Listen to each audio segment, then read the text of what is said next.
Gurur Brahma, Gurur Vishnu, Gurur Devo Maheshwaraha, Gurureva Param Brahma, Tasmai Shri Gurave Namaha. Chinmayam Vyapyat Sarvam Trilokyam Sacharacharam Tat Padam Darshitam Yena Tasmai Sri Gurave Namaha. Tvameva Mata Cha Pita Tvameva Tvameva Bandhuscha Sakha Tvameva Tvameva Vedyat Ravitam Tvameva Tvameva Sarvam Mama Deva Deva Tvameva Sarvam Mama Deva Deva. Jai Guru. Om Sahana Bhavatu Sahana Bhunaktu Sahaviryam Karavavahai Tejasvinavadhitamastu ma vidvishavahai. Om Shanti Shanti Shanti.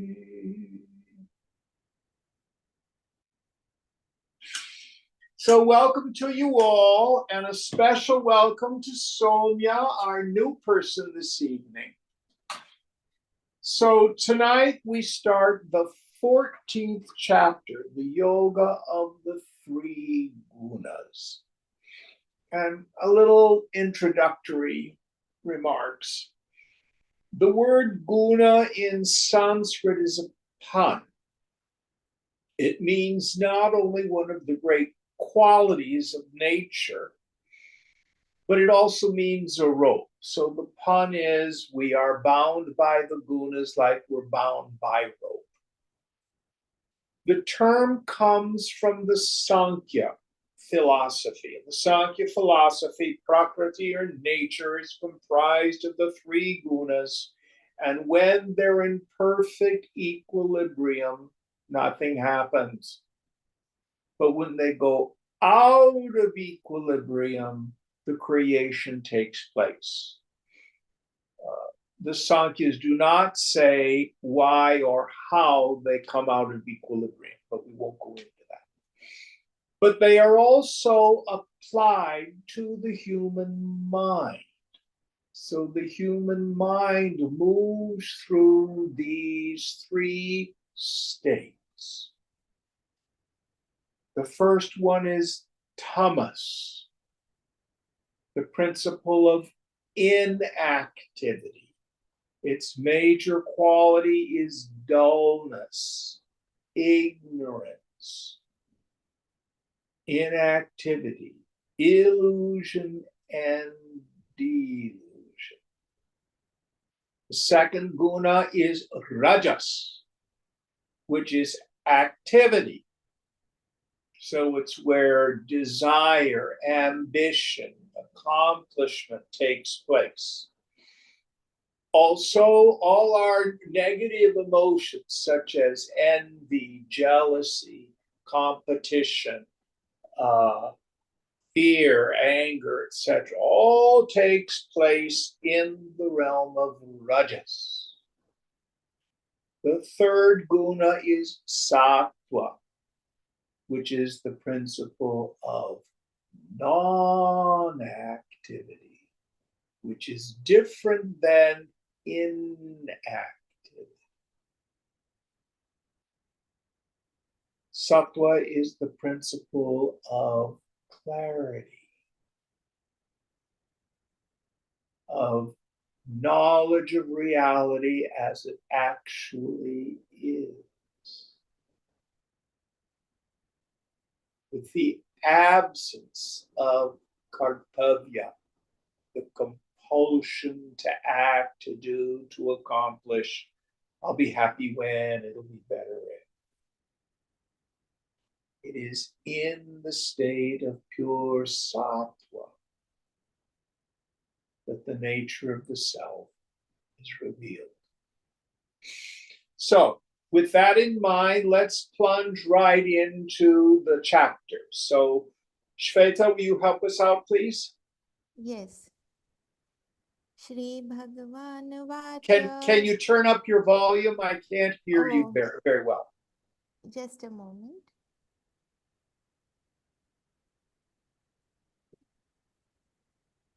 Is this better? Much, thank you.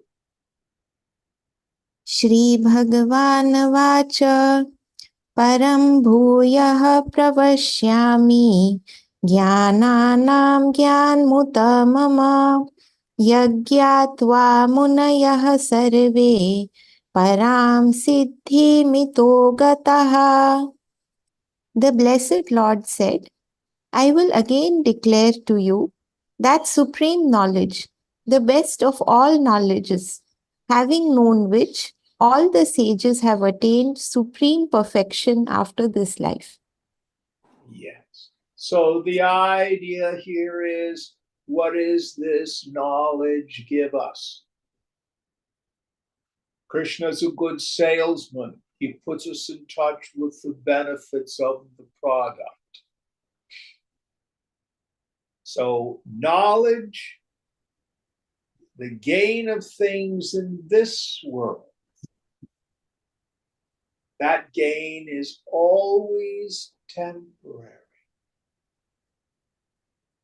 And therefore, there's always sorrow, the sorrow of grieving at the loss of anything gained. But here, Krishna is saying, this is a knowledge. First of all, knowing which you don't lose it. And secondly, it really satisfies the human heart. And this is not just an intellectual knowledge. We get what's called paroksha jnana, as indirect knowledge. Brahman is. Well, I've now learned about it, I've read scripture, Brahman is. Okay. In direct knowledge of paroksha jnana is, oh, I am Brahman. It's a difference. So this knowledge that Krishna is talking about is direct. Next verse. Idam jnanamupashritya mama sadhamya magataha sarge pinopajayante pralayena vyathanti cha. They who, having refuge in this knowledge, have attained my being. I neither born at the time of creation, nor are they disturbed at the time of dissolution. So those who have taken refuge in this knowledge. So the way Shankara describes this, he says, be a full knower of the Supreme and one who has retired into the Supreme.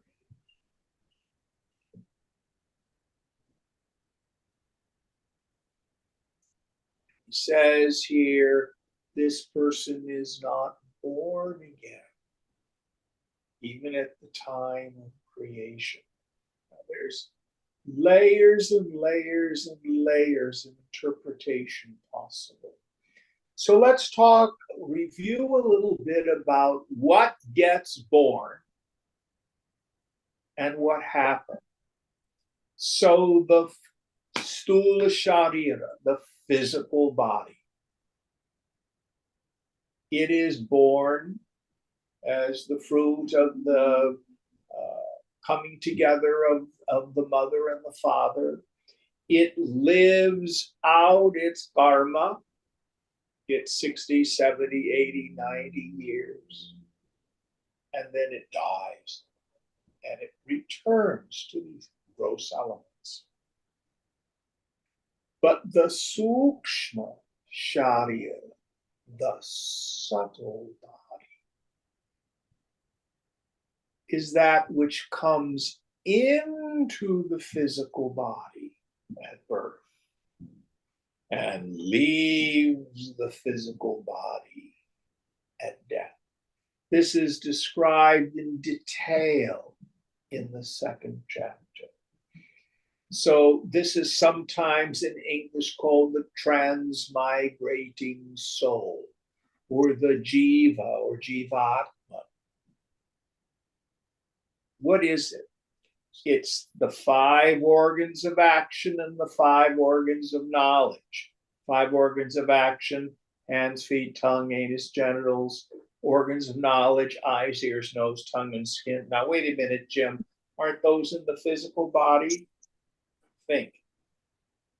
You experience those 10 sense organs in the dream state.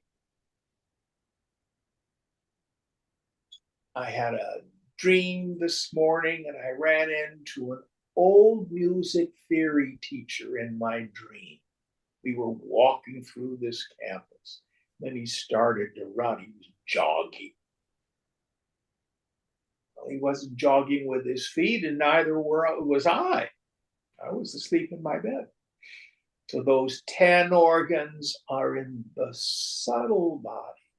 They function through the gross body in the waking state. The prana is there. I'm able to move, to see, to hear, etc. Manas, mind, is in the subtle body. I can feel. Buddhi, I can think. Chitta, the function of memory. What I call the miner's lamp. I can focus attention on one thing or another. Those are the qualities of chitta. Ahankriti, the ego sense, is there. For example, in the dream, I'm identified with the dream body. And the vasanas are there. Deep impressions that we gather up through many lifetimes that aren't exhausted in this lifetime continue, and the ones we've created in this lifetime. And then, depending on whether in this life you've had a predominance of punya, merit, or papam, demerit, the transmigrating soul goes to punya lok, swarga, heaven, works out the rest of those karmas, and then has to come back into Manushya-lok, the human realm. Opposite also happens. If you've been a rascal this lifetime, you might go to Naraka, the lower realms, where you experience the papam, the results of your negative impressions. But that too is finite. And when the punya and the papam are balanced again, you come back to Manushya-lok, the world of human beings, meaning we incarnate again into the human realm. What Krishna is saying here, the cause of coming back into the body again and again and again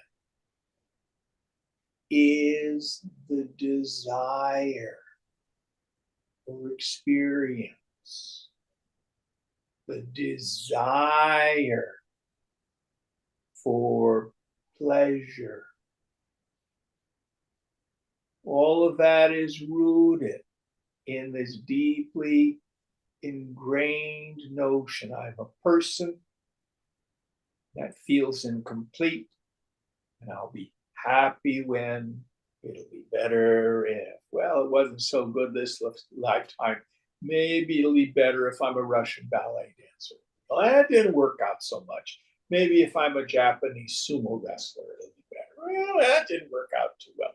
Maybe if I'm a yogi in the Himalayas, no, I don't like the cold weather, you know. So we make all these decisions thinking some change in environment is what's going to make me happy, which is the cause for the subtle body to be reborn. So yoga is a process of undoing that ignorance. That's one way to interpret this verse. Another way of interpreting this verse, in truth, the self is not the gross body, and it's also not the subtle body. You? Pardon me? The self is never born. It is changeless. It does not die. And Shankara uses the very famous example of the space in the pot. So we'll use a modern day one, the water glass. The gross body is like the water glass. This came into existence at some point. One of these days it'll break and go out of existence. The subtle body is like the liquid in the glass, which I can pour from one glass to another. But the self is like the space in the glass. Now, is there space in the glass, or is the glass in space? If I move the glass, have I moved space? No.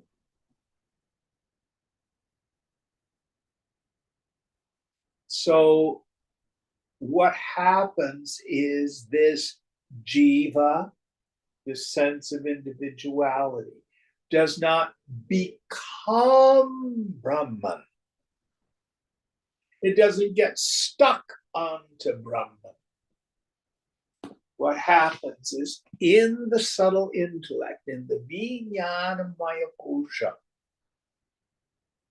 there's what we call pratyabhijnana, this recognition. What do you recognize? Oh, I'm not the body. I'm not the subtle body. No personal sense of self is real. In a mind that's been made sattvic, we talked about that, with the attentive faculty turned within. Koham, who am I? What am I?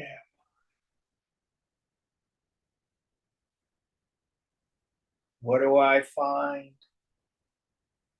Chid Akasha, the space of pure consciousness.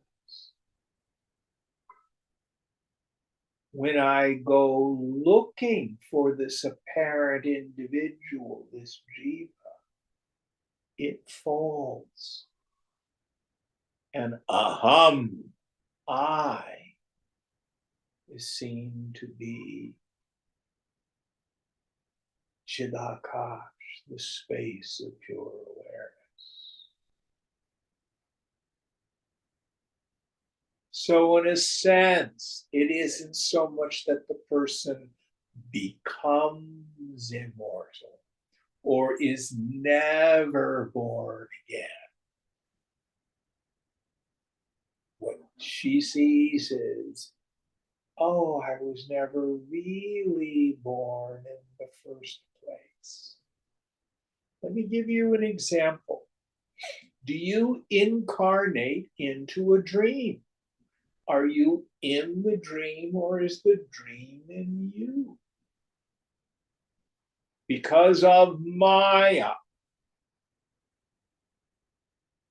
we experience spiritual ignorance, and the mind creates the identification with the physical body, just like in the dream state. I become identified with the dream body. It feels like I'm in the dream, and the dream world seems very real. But it's not so much that the dreamer becomes one with the waker, merges into the waker. The words fall short. What happens to the dreamer when I wake up? I see it was an illusion. And whatever happened to the dreamer in the dream, it never touched me, the waker, lying safe in my bed. So also, I prefer to use the language Jiva Bhavana. This is the language that Gaudapada uses in his Mandukya Karika. The feeling that I'm a person. The jiva is not an entity per se. It's a kind of thinking. So the real you is already liberated.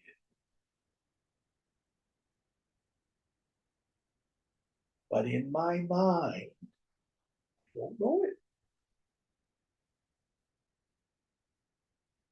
So that's what this knowledge does.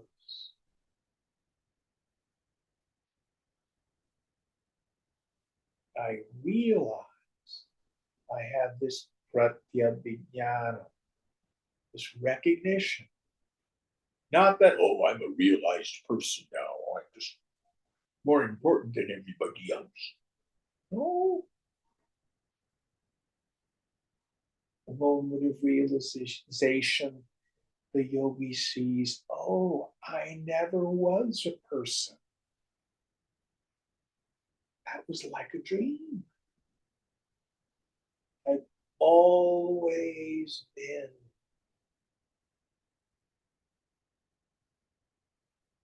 Satchidananda, existence, consciousness, and bliss absolute.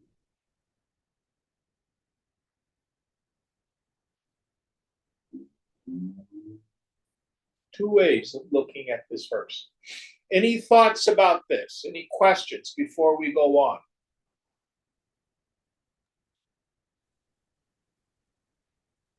Next verse.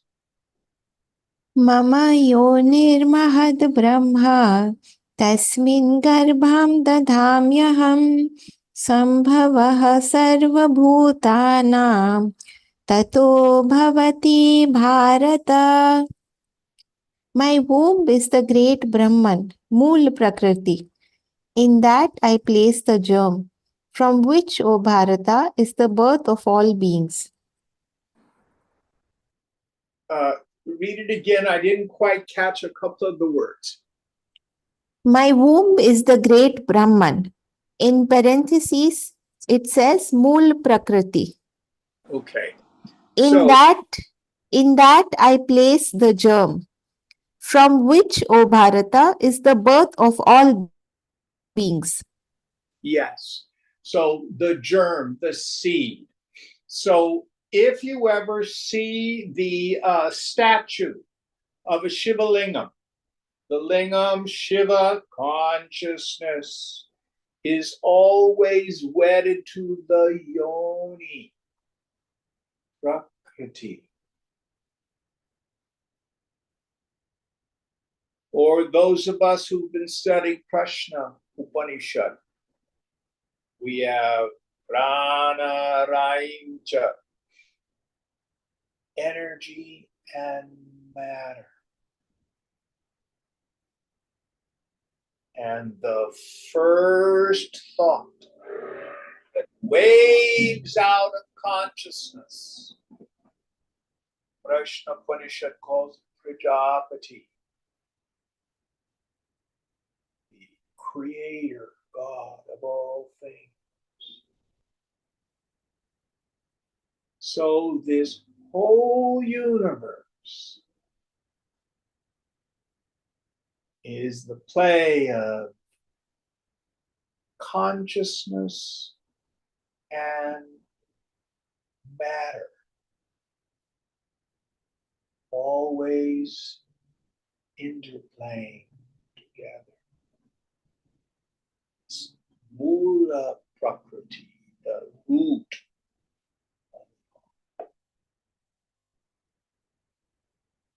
Now, is the world created? Some schools of thought say yes. The Tantrika schools will say consciousness vibrates, and that's what creates the world. We Vedantins say, no, nothing is ever really born. And this can be a difficult notion to understand. There are a couple images that help. So if I go into the bathroom and I look into the mirror, there's an image in the mirror. Is there really an image in the mirror? Has the image been born out of the mirror? I cannot reach into the mirror and pull out the image. And has the mirror undergone any change? If I turn off the light, walk out of the bathroom, nothing has happened to the mirror. It's just the nature of the silver glass to reflect what's put in front of it. Not going to do it tonight, but in other classes, many of you have seen it when I bring out my crystal ball, which is quartz crystal, spatika. It is spatika ghanam, a homogeneous mass of stone. Then, if I compare that to the prayer stone, which is granite, there's a similarity and a difference. Both are nothing but stone. But the granite doesn't reflect anything. It's just dull, tamasic. But the spatika, the crystal, if you look at it, you see images in it.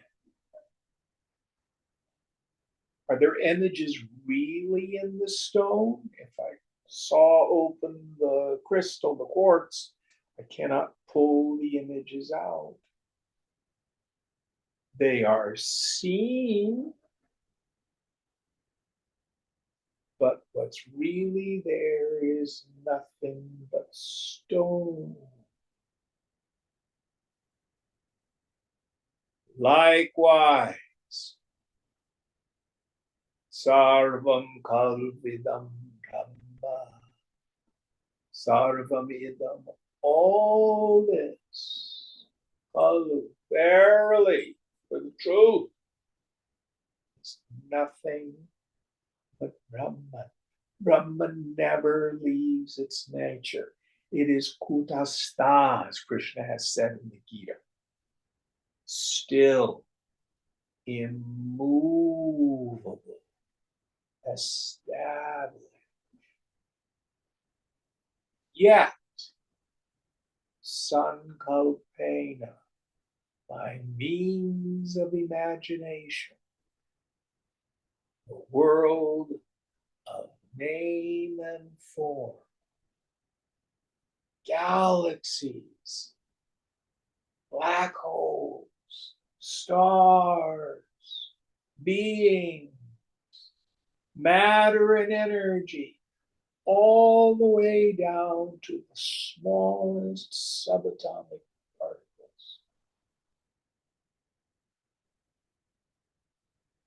appears in consciousness, but consciousness undergoes no change. Now, this is not just philosophy. These ideas are found in the Upanishads. So those of us who are devout Hindus, we might believe it because it's in Shruti, it's in the scripture. But for those of us who do not approach it simply with the eye of faith, understand that these are direct experiences. In the mind, tanu manasaha, and I tell you, the world will thin out.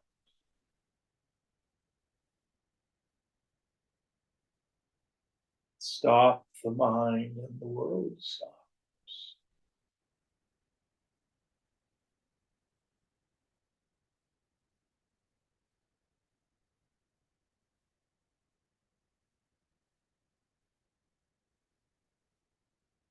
So out of consciousness, we can say this is a way of talking about the mind returning from nirvikalpa samadhi,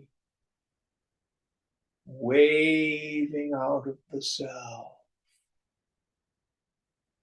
comes this mula prakriti, this root of all creation.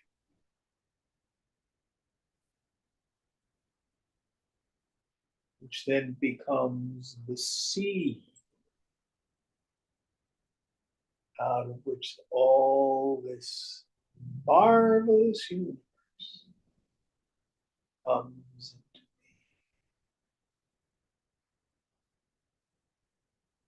It's beautiful poetry and profound, deep mysticism.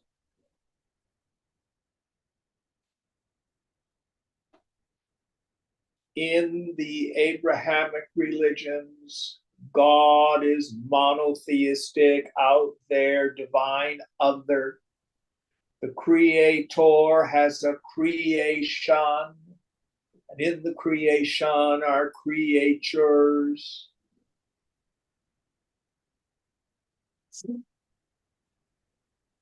But in Vedanta, it's not monotheistic, it is monistic. It's all God.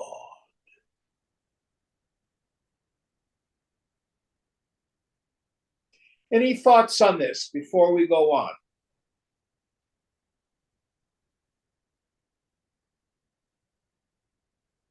All right, next verse. सर्वयोनिषु कौन्तेय मूर्तयः सम्भवन्ति यः तासां ब्रह्मा महद्योनिरः बीजप्रदः पिता. Whatever forms are produced, O Kaunteya, in all wombs whatsoever, the great Brahma is their womb, and I the seed-giving father. So,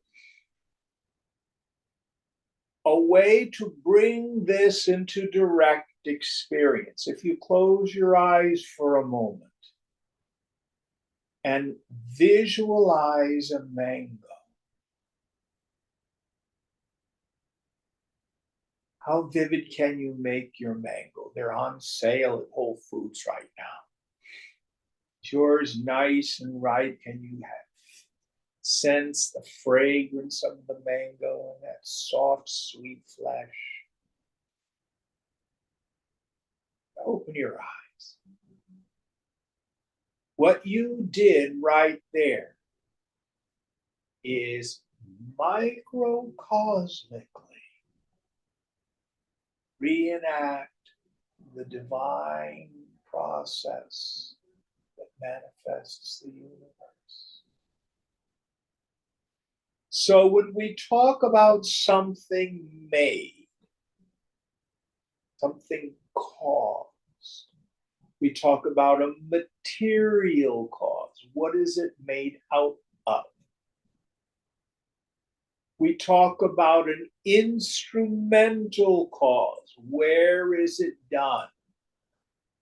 And an efficient cause. Who does it?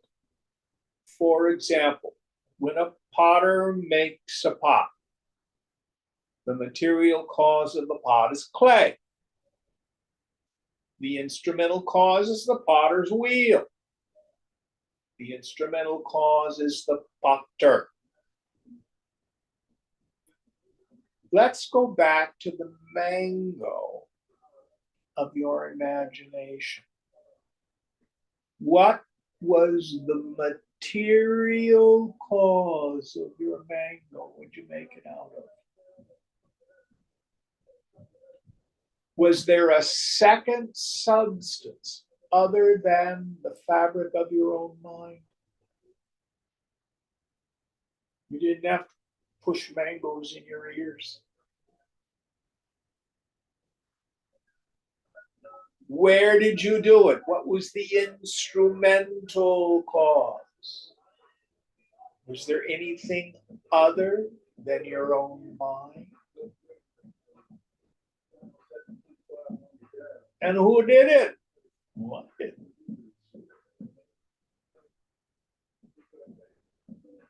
So in your mango, the chitta, the stuff of mind itself, became an imaginary mango. Now, what's the difference between the mango of your imagination and the mango of your dream? They're both just imaginary objects. But in the dream, I think it's real. So also for those of us in ignorance, all this comes about in the same way because of Maya Shakti, the illusory power of the infinite. I think it's real.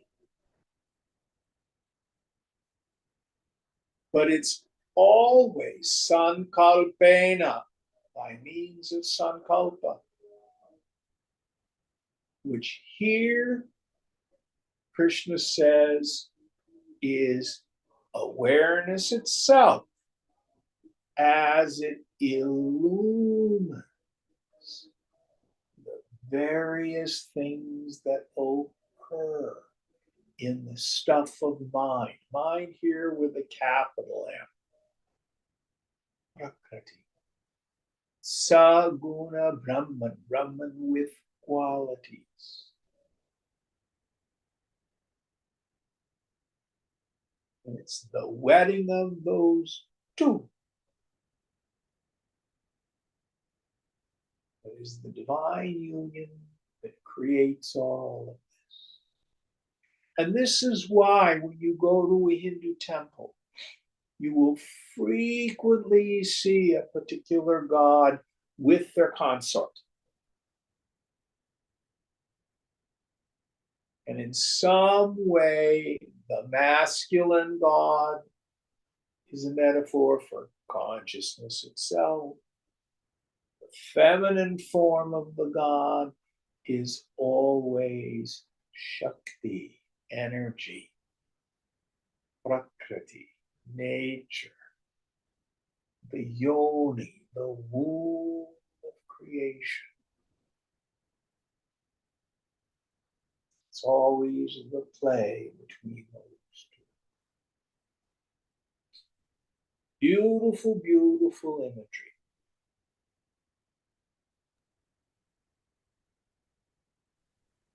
Any thoughts on this? Next verse.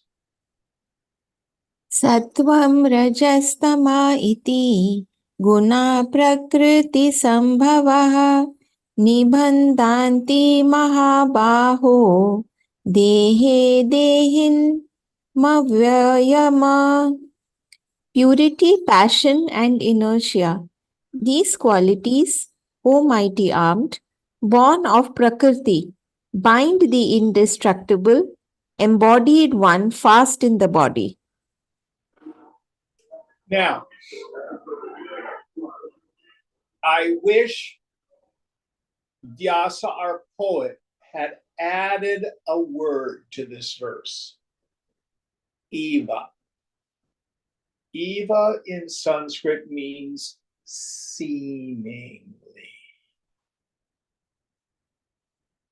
Because the self is never really bound. Just like when I go to sleep at night, if I have a terrible nightmare, being chased by monsters and things like that, in reality, I'm safe in my bed. It just seemed like I was being chased by monsters.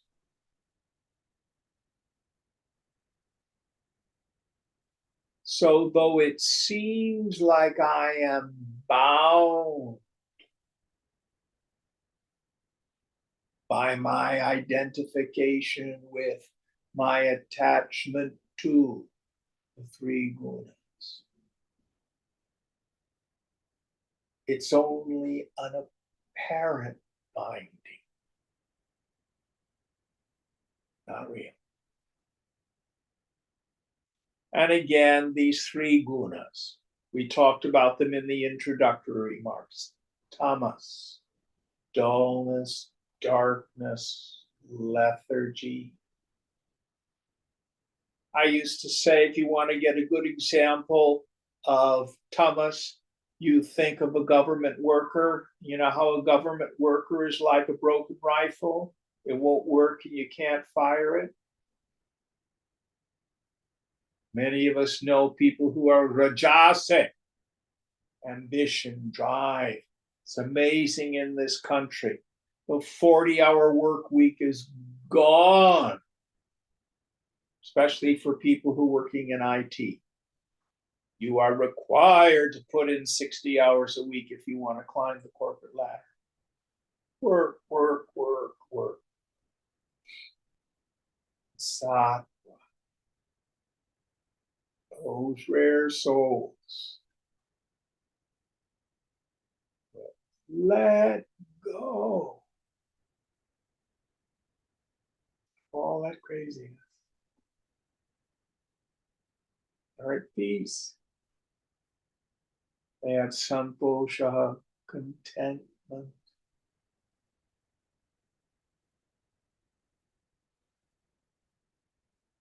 So all the world is bound by its attachment to the three gunas.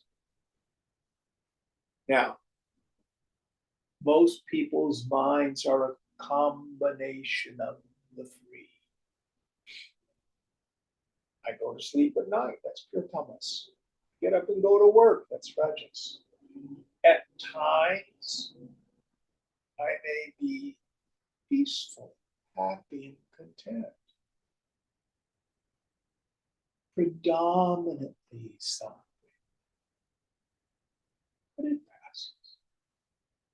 Any thoughts on this? Next verse. Yes, Jim, I have a question. Who's that? Nikhil? Yes. So when we say sattvic or sattva, you're describing that as the perfect state. Is that equivalent to transcendence? Yes and no. Later on, Krishna is going to say, be you ever beyond the gunas and remain in the sattvic state. And then the Shisha says, well, make up your mind, Krishna. So the transcendental is your nature. You are the witness of the three states that the mind goes through. Did you sleep well last night? Yes. So who knew it? Did you wake up in the morning and think, oh, I must have slept soundly? Yes. Something was there to witness it. Did I sleep soundly last night? You don't know. Yeah. Why? You weren't there. But the fact that you can remember that you slept well means you were there to witness it. Did you go to work today? No. Oh, but have you gone to work some days? Yes.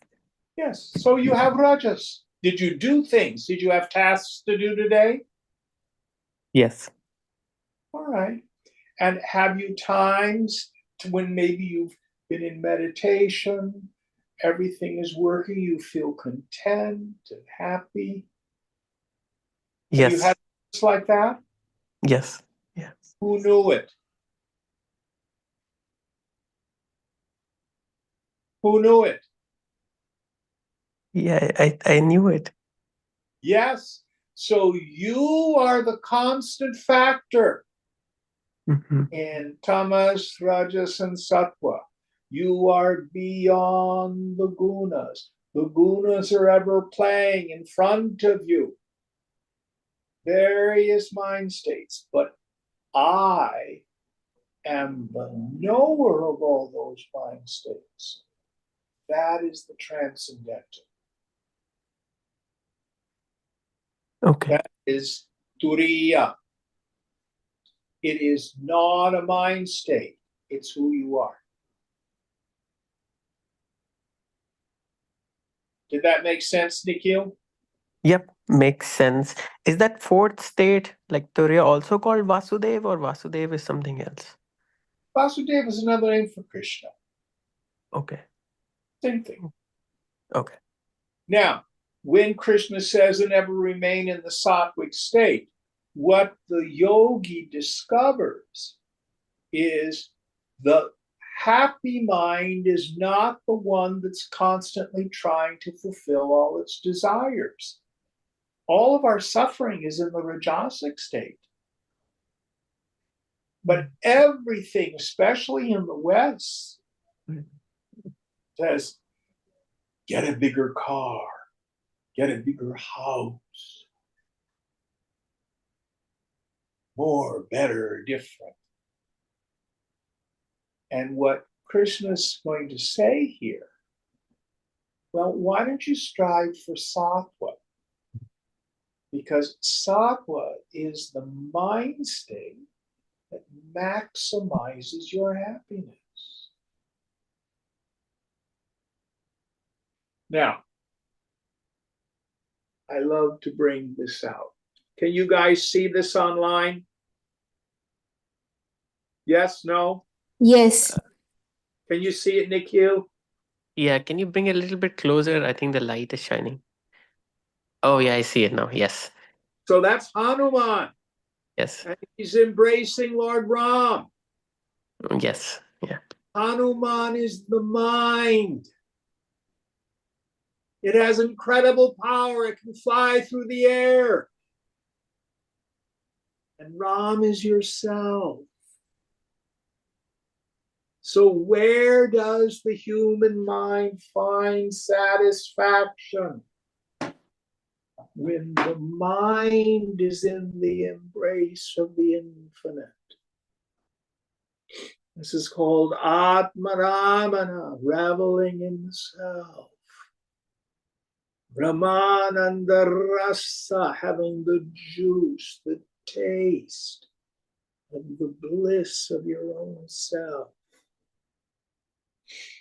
So if we have the punya, the great fortune, to be able to be in the presence of a realized soul, whose mind is absorbed in the self, and we have the capacity to tune up to them, we get a borrowed glory. We get the vibhuti. So the Mahatma can then show us the mind in pure sattva, absorbed in the self.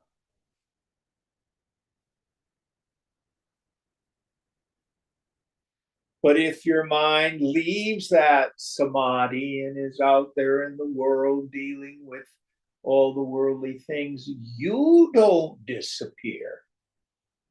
It's just a different mind state.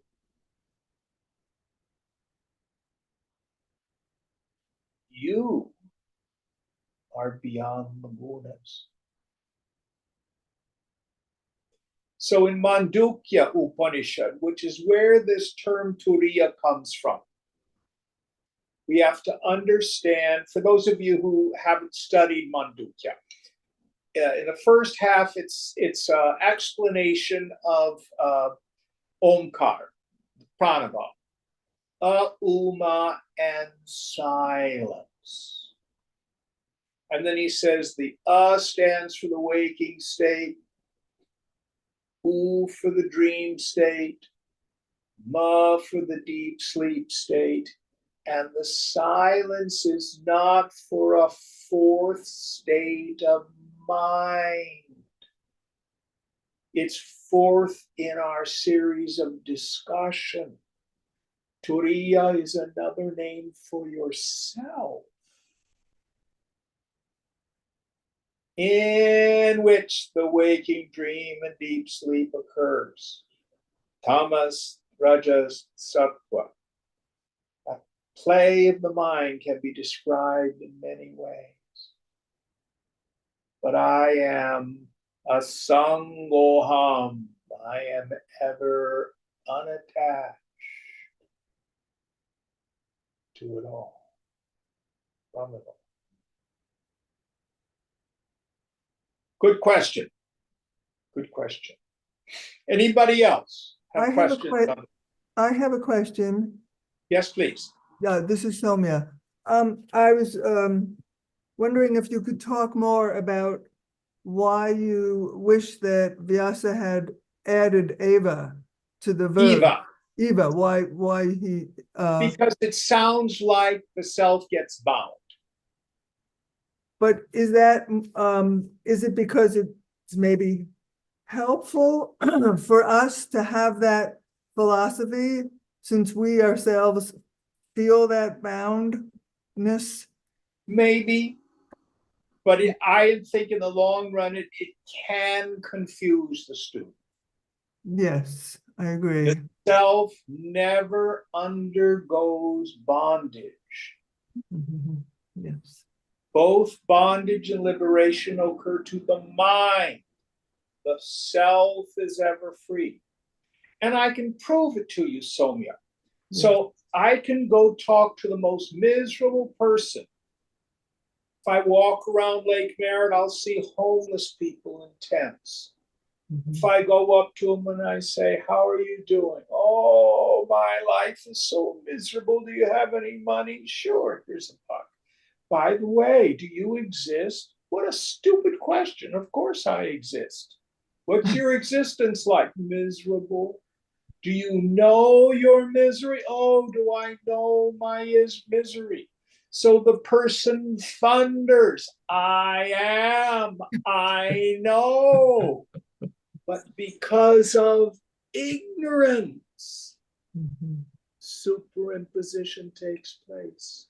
I superimpose upon the self the qualities of the not self. And therefore the mind suffers. That's my bondage. But not the self. The self is never really about, and the self is never really covered by ignorance. I don't go outside and talk to somebody who's homeless and say, by the way, do you exist? Oh, no, I don't exist. I quit existing 4 years ago. Nobody says that. Are you homeless? Yeah. Do you know you're homeless? No, I don't know I'm homeless. Nobody says that. Does that make sense, Soumya? Yes, it does. It's helpful. Thank you. Thank you. Good question. Very good question. All right. Next verse. तत्र सत्त्वं निर्मलत्वात् प्रकाशाकाम् अनामयाम् सुखसङ्गेन बध्नाति ज्ञानसङ्गेन चानघ. Of these, sattva, which because of its stainlessness is luminous and healthy, in brackets unobstructive, it binds by creating attachment to happiness and attachment to knowledge, O sinless one. Yes. So when it's mixed sattva, tinged with a little bit of rajas and tamas, sattva can bind us. So practically speaking, the person who's attached to sattva says, I can't read the newspaper. It upsets me. Oh, I never watch movies and things like that because it makes my mind agitated. How can you live in Oakland? Oh, it's such a terrible place. I have to live out in the country where I have to be in nature. No, I'm not talking to so and so. They're negative. Do we know people like that? Maybe we are people like that. That is because we are attached to happiness. And our happiness is still somewhat determined by people, places, things, and conditions. Now, some of the more subtle forms of attachment to sattva are those of us who are attached to ecstatic spiritual experience. So those of us who have studied Shankara's Vivekachudamani, he has a very important section towards the end of the book on samadhi. It says, get established in nirvikalpa samadhi. Some Vedantins say it's not necessary. Vivekachudamani teaches it. But in any case, samadhi is a mind state. It's the mind state of no mind. If we get attached to the bliss of samadhi, then that becomes another worldly desire. Now, one of my favorite texts is called Tripura Rahasyam. It's a favorite of Ramana Maharshi. And in it, there's the story of Hemaleka and Hemachuda. He's a prince and she was the daughter of a sage and he was hot for her, so they get married. She's enlightened. She enlightens him. So I'll cut to the important part of what I wanted to illustrate.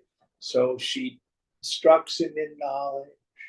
So he meditates and he goes into samadhi.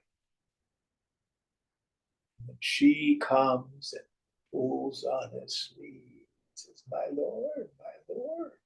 And like a drunken man, he opens his eyes and says, oh, my dear, I have found this exquisite bliss. How is it that you know of this and you're not absorbed in it always? Leave me alone, leave me alone. He goes back into samadhi. She goes, my Lord, my Lord. If its gain or loss is accomplished by opening or closing the eyelids, the length of 8 grains of barley, how can it be perfect?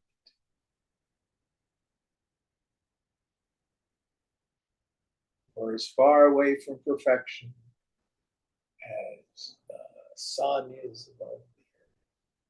Meaning, we also needs to see the self in and through all the objects of the world. So we have this samadrishta, this equality of vision. So then the mind doesn't extrovert in the waking state.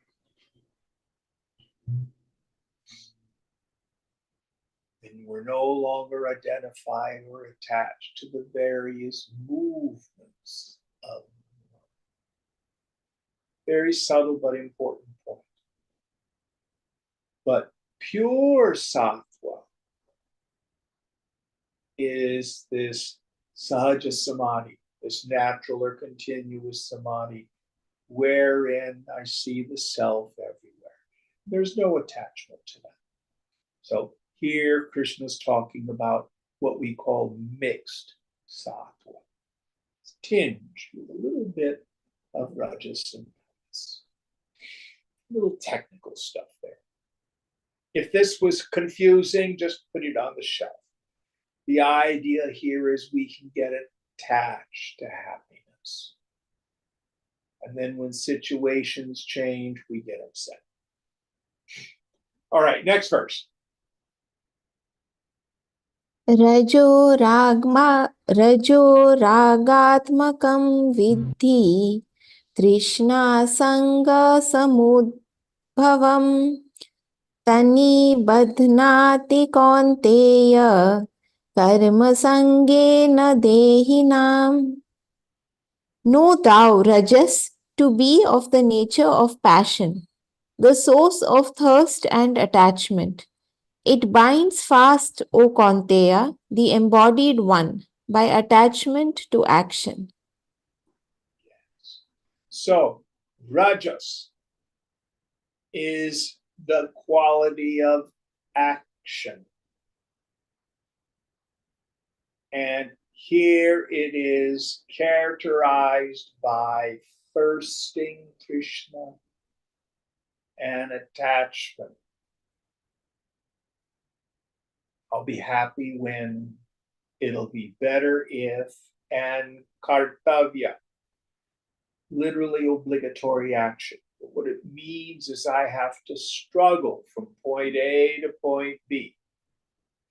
And this struggle only takes 2 forms. I either need to fix or change the world, different people, places, things, or situations, or I need to fix or change me. I need to be thinner. I need to be smarter. I need to be nicer. I need to be more assertive.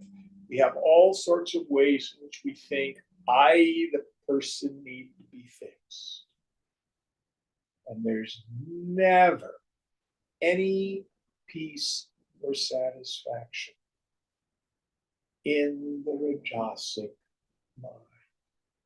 Now, American culture glorifies rajas. We get stimulation, all the media and everything like that, shiny objects, More, more, more, more, more, more.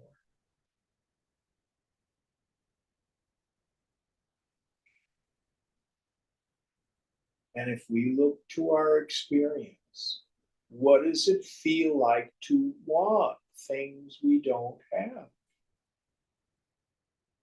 Or the flip side, aversion. I want to get rid of stuff I don't like. Or its neurotic form, bhaya, fear. I have what I want, but I'm afraid I'm going to lose it. And we're like a person at a banquet with a thorn in their throat and enjoy it. But can you find any other suffering?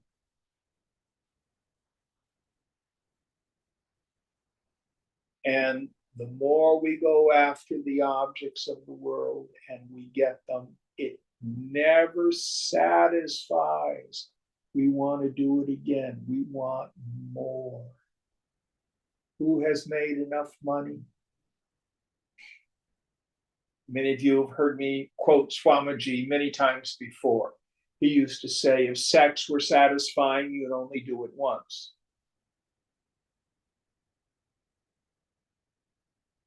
And if we ourselves or no other people who have ever been fallen prey to the tyranny of addiction, there is Rajas in its cruelest form.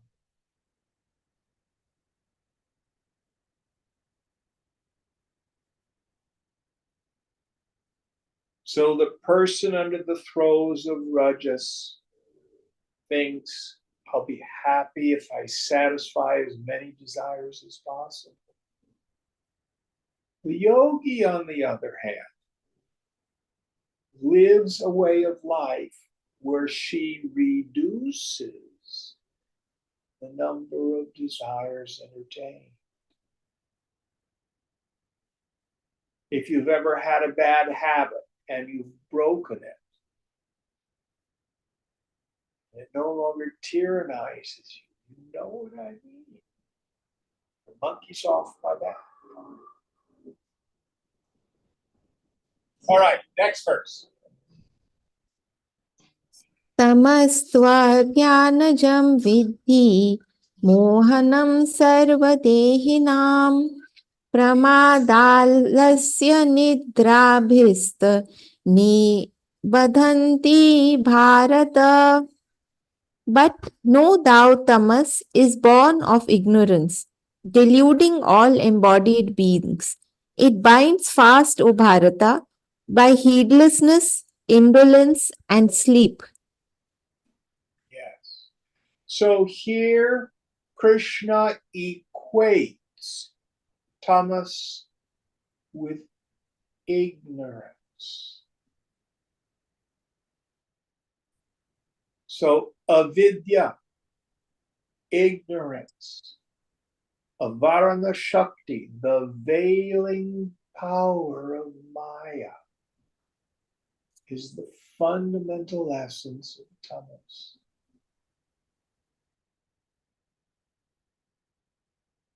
And it's where we're confused and deluded. We think things are there that are not there. We don't see what's really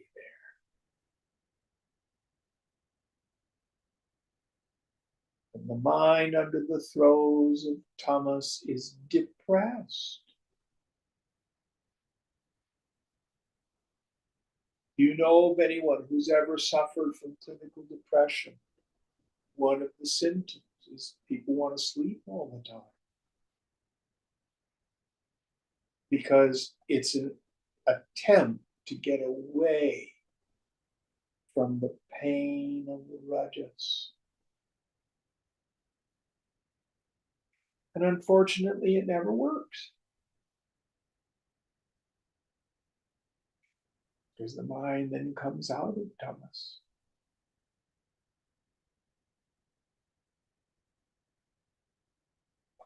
Just talking with someone who's all caught up in the future.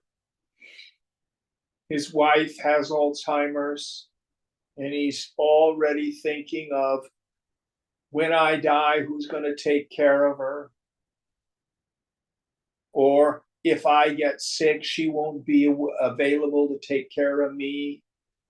And he was thinking maybe I should drive to Canada and do physician-assisted suicide. I don't know how serious he was, but that was what his mind presented as a solution: oblivion.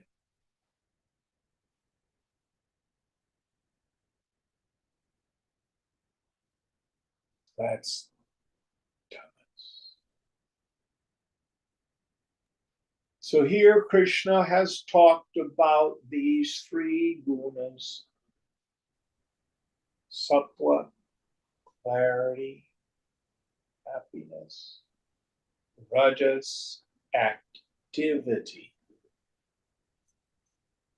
tamas, inactivity, stupidity.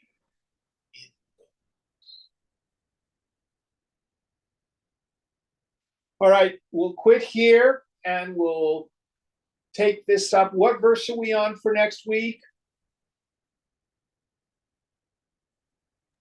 9. Verse 9 for next week. Okay. Om Purnamada Purnamidam Purnat Purnamudachyate Purnasya Purnamadhaya Purnameva Vashishyate. Om Shanti Shanti Shanti. Hari Om Sri Guru Pyo Namaha. Hari Om.